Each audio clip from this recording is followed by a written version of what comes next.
Thank you very much. Thank you very much, Ryan. So beautiful. We're gathered together on these hallowed grounds to honor the memory of nearly 3,000 souls who were murdered on this day 17 years ago. We're here to pay solemn tribute to the 40 passengers and crew members on Flight 93 who rose up, defied the enemy, took control of their destiny, and changed the course of history. Today we mourn their loss, we share their story, and we commemorate their incredible valor. On September 11th, 2001, a band of brave patriots turned the tide on our nation's enemies and joined the immortal ranks of American heroes. At this memorial on this sacred earth, in the field beyond this wall, and in the skies above our heads, we remember the moment when America fought back. Melania and I are grateful to be joined for today's ceremony by Governor Tom Wolf and Governor Mark Schweiker. I also want to thank the members of Congress in attendance, Senator Bob Casey, Congressman Lou Barletta, Keith Rothfuss, Bill Schuster, and along with the president of the families of Flight 93, Gordon Felt. We're also joined by members of the National Park Service, along with firefighters, first responders, and incredible people from law enforcement. These are truly great people.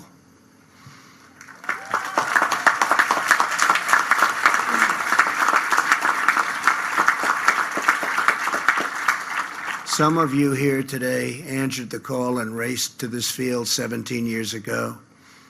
You fill our hearts with pride, and I want to thank you on behalf of our country. Thank you very much.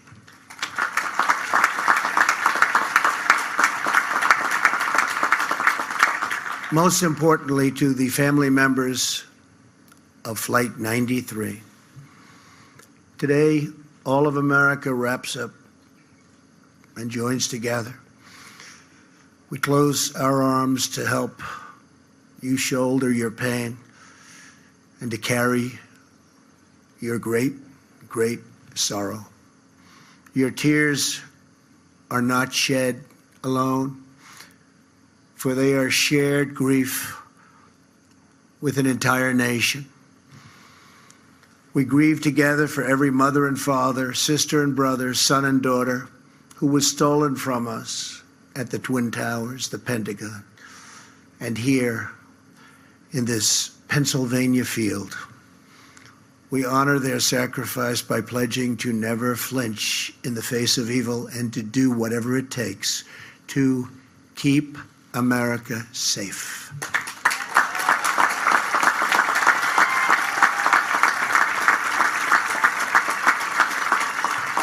"17 years ago, your loved ones were among the 40 of Flight 93, the 40 passengers and crew members on board the 8 a.m. United Airlines flight from Newark to San Francisco. They were men and women from every background. They were young people returning from visiting family, moms and dads on business trips, and friends going and coming from birthdays and weddings. They boarded the plane as strangers, and they entered eternity, linked forever as true heroes.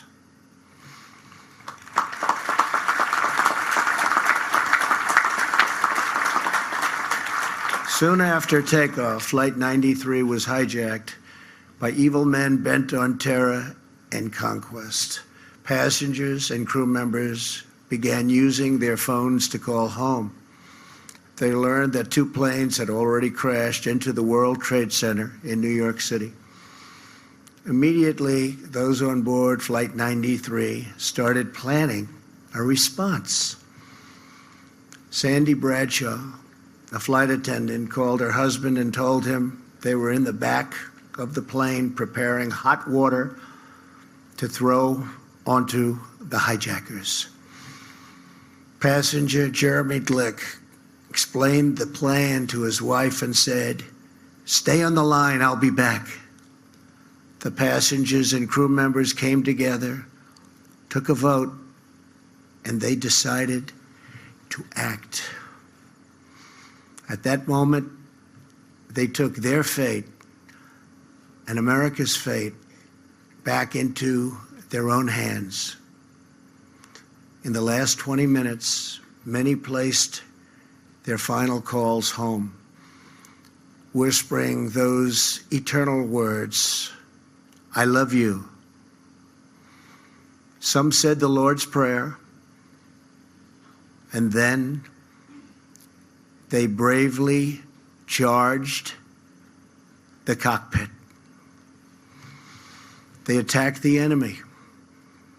They fought until the very end, and they stopped the forces of terror and defeated this wicked, horrible, evil plan. Flight 93 crashed yards from where we stand, just 20 minutes flying time from the United States Capitol. Through their sacrifice, the 40 saved the lives of countless Americans, and they saved our capital from a devastating strike.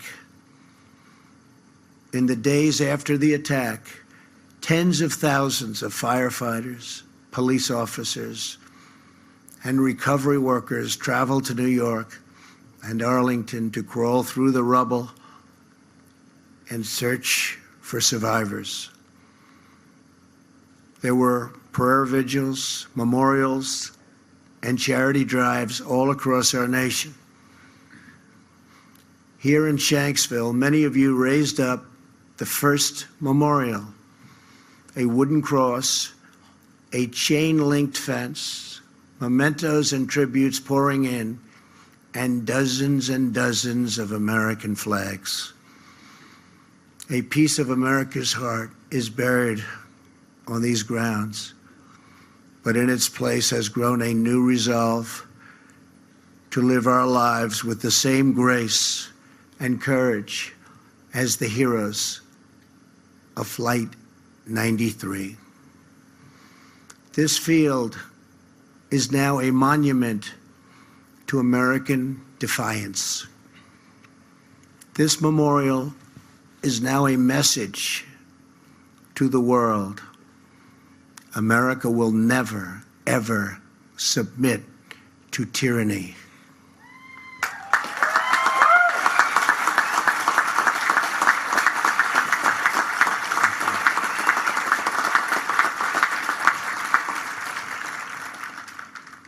Since September 11th, nearly 5.5 million young Americans have enlisted in the United States Armed Forces.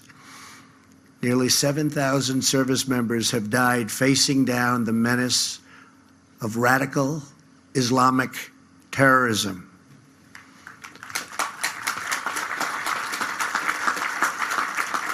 Today, we also think of the more than 200,000 service members now serving overseas. And we think of every citizen who protects our nation at home, including our state, local, and federal law enforcement. These are great Americans. These are great heroes. We honor and thank them all.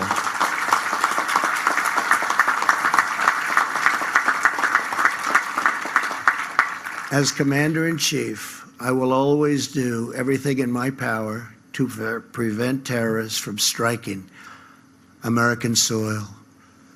Here with us today is Dorothy Garcia Blockler. Her husband, Sonny, was one of the passengers on Flight 93. On September 11th, 2001, just over a month after their 32nd wedding anniversary. Sonny was on his way back from a business meeting. He called Dorothy, who he loved so much, called her on the plane and uttered her name before the line went dead silent. In the days after the attack, Dorothy told the investigators there was only one thing she wanted from this field: her husband's wedding ring. They would know it by the inscription etched inside. "All my love," it said, followed by the number 8269, the date of their anniversary. The officers, great people, promised to try, but in this field of records, it seemed certainly impossible. Dorothy began to pray, and she asked her friends to do the same. Days went by, then months. Still no ring. A week before Christmas, on December 19th, she heard a knock at the door. Two officers were standing with a really beautiful, to her, she saw it was so beautiful, she knew what was happening. A beautiful, small white box.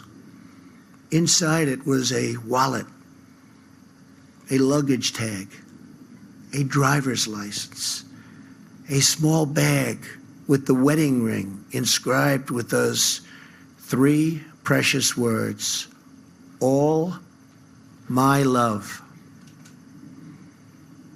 Those words echo across this field. And those words tell the story of 40 men and women who gave all their love for their families, their country, and our freedom.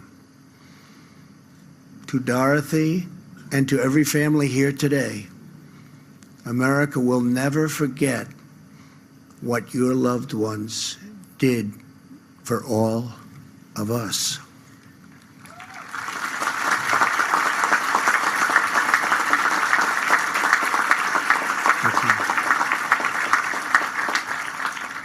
Earlier this week, you dedicated the final part of this memorial, the Tower of Voices. Standing at 93 feet tall, the Tower of Voices is now the first structure visitors see when they come to this now sacred ground. It will hold 40 beautiful chimes that ring throughout these fields, each a unique note, but all in perfect harmony. Each time we hear those chimes playing in the wind, we will remember the 40. We will remember their faces, their voices, their stories, their courage, and their love. And we will remember that free people are never at the mercy of evil, because our destiny is always in our hands.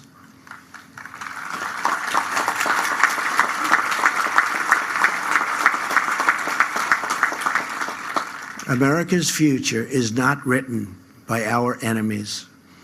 America's future is written by our heroes.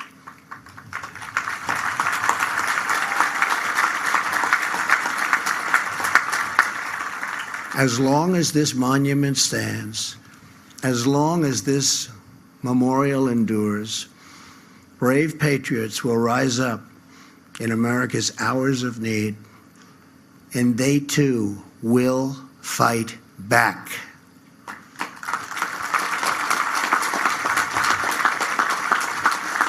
"17 years ago, 40 incredible men and women showed the whole world that no force on earth will ever conquer the American spirit.